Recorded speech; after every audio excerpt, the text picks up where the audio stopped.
തോണിയിലൊരു സ്കൂളിലേക്ക് തിരുവില്ലാമല കുത്താമ്പുള്ളിയിൽ ഇന്നും കാളവണ്ടിയുഗം. മായനൂർ ഭാഗത്തേക്കുള്ള സ്കൂളുകളിലേക്ക് പോകുന്ന വിദ്യാർത്ഥികൾ ഉൾപ്പെടെയുള്ളവർ 2025-ലും യാത്ര ചെയ്യുന്നത് തോണിയിലാണ്. പ്രദേശത്തെ പാലം നിർമ്മാണം പൂർത്തിയാവാത്തതാണ് പ്രധാന പ്രശ്നം.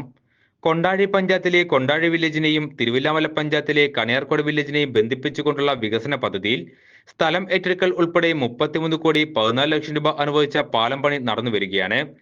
നിർമ്മാണം പൂർണ്ണമാവാത്തത് കൊണ്ടാണ് ഈ ദുരവസ്ഥ പ്രദേശവാസികൾക്ക് നേരിടേണ്ടി വരുന്നത്. 3ഓളം ബസ് മാറിക്കയറി വേണം മായനൂർ സ്കൂൾ പരിസരത്തെത്താൻ. അതിനു വേണ്ടി വരുന്ന സമയവും പണവും ലഭിക്കാനാണ് ഈ തോണിയിലൂടെയുള്ള യാത്ര.